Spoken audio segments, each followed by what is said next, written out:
Oke. Assalamualaikum warahmatullahi wabarakatuh. Kita akan ngomong terkait dengan asas-asas peradilan konstitusi. Nah, di ini ada beberapa yang saya jelaskan. Satu, soal persidangan terbuka untuk umum. Yang kedua, terkait independen dan imparsial. Dan yang ketiga, terkait dengan audi et alteram partem atau hak untuk didengar secara seimbang. Keempat, peradilan dilaksanakan secara cepat, sederhana, dan biaya ringan. Kemudian putusan erga omnes, itu yang akan membedakan putusan di lingkungan Mahkamah Agung dengan putusan sifatnya yang dimiliki oleh Mahkamah Konstitusi. Yang terakhir, itu asas ada ius coria novit. Oke, satu persatu akan saya jelaskan. Satu, terkait dengan persidangan terbuka untuk umum. Nah, ini berdasarkan satu ada di pasal 19 Undang-Undang Nomor 4 Tahun 2004 tentang kekuasaan kehakiman ya. Jadi di pasal ini itu terkait dengan persidangan terbuka untuk umum kecuali undang-undang menentukan lain. Artinya gini, aslinya peradilan itu terbuka untuk siapapun. Kecuali ada undang-undang yang mengatur lain bahwa peradilan itu tertutup. Contohnya apa? Contohnya terkait di peradilan agama atau soal perceraian misalkan. Itu peradilannya tertutup. Hanya para pihak saja yang boleh diizinkan. Atau saksi dan lain sebagainya. Artinya pemeriksaannya itu tertutup. Tidak boleh dibongkar. Nah, kalau di MK, peradilan terbuka untuk umum itu berada di pasal 40 ayat 1 Undang-Undang Mahkamah Konstitusi. Di mana persidangan itu terbuka. Ini kenapa terbuka? Karena ini adalah bentuk pengawasan publik kepada kinerja Mahkamah Konstitusi. Jadi semua terbuka, pemeriksaan dari bertanya, dari jawaban, dari bukti itu terbuka. Maka kalau teman-teman lihat di Mahkamah Konstitusi, websitenya, itu di situ ada notulennya. Atau notulen itu bisa terbuka. Jadi Anda bilang apa, bilang A, bilang B, bilang C, itu bisa dilihat. Jadi ketika kita membaca notulennya, itu akan menghasilkan kita lihat prakteknya bagaimana. Pun juga ada via YouTube-nya kan, atau live, terbuka. Anda datang juga boleh di situ. Terbuka untuk umum. Jadi tidak bisa malpraktek itu bisa di sana. Akan kelihatan oleh masyarakat. Jadi masyarakat bisa mengujinya langsung di situ. Yang kedua, soal independen dan imparsial. Apa sih itu? Kalau independen itu mahkamah kekuasaan Mahkamah Konstitusi memegang artinya bersifat mandiri dan merdeka. Tidak bisa dipengaruhi oleh siapapun. Tidak boleh dipengaruhi oleh siapapun dan tidak boleh bersifat subjektif. Artinya mahkamah itu bersifat objektif, apa yang ada di fakta persidangan, itulah yang kemudian dinilai. Meskipun ada tekanan politik, tekanan apa, itu mahkamah tidak boleh karena sifatnya adalah mandiri dan merdeka. Presiden tidak boleh mempengaruhi karena terbuka atau mandiri. Nah, yang dimaksud dengan imparsial itu apa sih? Ya, imparsial itu tidak memihak. Artinya apa yang ada di berkas, apa yang didalilkan, apa yang ada di alat pembuktian itu yang kemudian yang dinilai. Tidak boleh karena pemohonnya itu adalah warga biasa, sedangkan misalkan undang-undang itu yang diinspirasikan atau yang dirumuskan oleh eksekutif, kemudian ditetapkan oleh legislatif, ada yang menguji. Warga biasa yang ada yang hak konstitusionalnya itu dirugikan, dia menguji. Sedangkan ini yang menguji adalah rakyat biasa.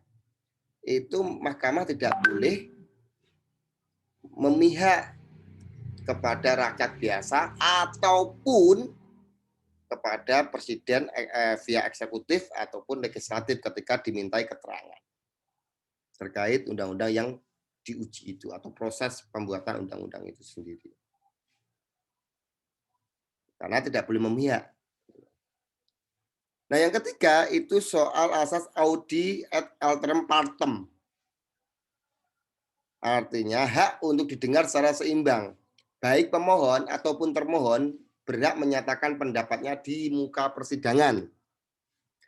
Contoh, ketika ada penetapan calon pilkada, penetapan calon terpilih oleh KPU daerah, misalkan di Kabupaten A. Nah, pada waktu penetapan itu ada yang merasa dirugikan, kemudian ia melakukan permohonan di MK.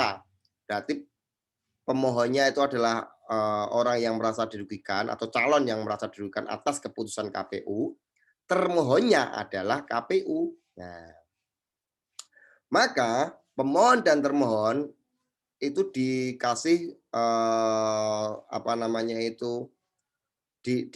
dikasih kesempatan yang sama untuk melakukan pembelaan. Kalau termohon untuk melakukan pembelaan berdasarkan pembuktian. Kalau pemohon ya dikasihkan ruang untuk melakukan pertanyaan-pertanyaan dan lain sebagainya untuk pendalaman.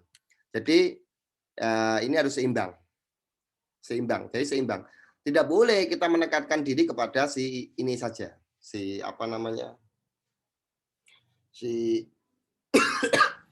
salah satu pihak. Nah, yang keempat itu peradilan dilaksanakan secara cepat, sederhana dan biaya ringan. Itu berada di pasal 4 ayat 2 Undang-Undang Kehakiman, di mana peradilan harus dilaksanakan secara sederhana, cepat dan biaya ringan. Nah, soal biaya ringan ini menarik ini. Ini ada di MK itu melakukan terobosan, dia menyediakan sidang jarak jauh via video conference. Tujuannya apa? Untuk efisiensi. Nah, kenapa efisiensi? Misal pemohonnya itu berasal dari Makassar. Kalau dia harus datang ke MK yang letaknya di Jakarta, pulang pergi aja mereka sudah habis 3 juta untuk pesawat, katakanlah begitu. Belum penginapan, belum dan sebagainya. Maka ketimbang mereka datang ke Jakarta, mending mereka di Makassar aja via video conference. Tentunya video conference ini MK sudah melakukan beberapa perjanjian dengan universitas atau tempat-tempat yang ada fasilitasnya terkait video conference. Biasanya di kampus-kampus ini, MK telah melakukan itu. Nanti teman-teman datang ke kampus atau tempat yang telah melakukan perjanjian dengan MK, MUU dengan MK. Supaya bisa melakukan video conference di situ. Kemudian terkait asas putusan erga omnes. Nah, ini adalah putusan yang membedakan antara MK dengan Mahkamah Agung. Di lingkungan Mahkamah Agung. Kalau putusan MK itu erga omnes, kalau putusan FMA sifatnya adalah inter partes. Artinya apa sih inter partes itu? Inter partes itu mengikat para pihak saja yang bersengketa. Artinya saya sedang sengketa ini dengan si Abror. Kemudian diputus oleh Mahkamah Agung. Nah, putusan itu hanya mengikat saya dan Abror saja, tidak mengikat ke yang lainnya atau warga lainnya. Berbeda kalau dengan putusan MK yang sifatnya adalah erga omnes. Di mana kalau ada orang, misalkan Said, melakukan uji undang-undang kehakiman. Yang saya uji adalah pasal 1, katakanlah. Di pasal 1 oleh MK itu dibatalkan karena dirasa tidak atau karena dirasa inkonstitusional. Maka semua warga negara Indonesia itu tetap tidak mengakui adanya pasal 1 atau tidak boleh menggunakan pasal 1 karena pasal 1 itu sudah dibatalkan oleh MK. Inilah yang dinamakan erga omnes. Ya, berlaku untuk semuanya. Kenapa? Karena MK itu masuk dalam wilayah hukum publik. Jadi berlaku untuk semuanya. Bukan hukum privat. Nah, yang terakhir, ini terkait dengan ius Korea Novit. Pengadilan tidak boleh menolak, memeriksa, dan mengadili. Jadi ketika ada orang datang ke MK untuk mendaftarkan perkaranya atau permohonan, itu tidak boleh langsung ditolak oleh pejabat atau oleh petugas-petugas MK atau pengadilan yang lainnya. Ia terima dulu. Setelah terima, kemudian diperiksa. Kalau diperiksa, kemudian kalau memang ini memenuhi syarat, maka dilanjutkan di pemeriksaan sampai dengan putusan akhir. Kalau memang ini tidak memenuhi syarat secara kewenangan absolut maupun relatif, maka bisa kemudian dismisal atau putusan lainnya, sebutan putusan lainnya. Nah, ini yang membedakan. Nah, demikian, semoga bisa dipahami. Saya akhiri, sampai ketemu selanjutnya. Assalamualaikum warahmatullahi wabarakatuh.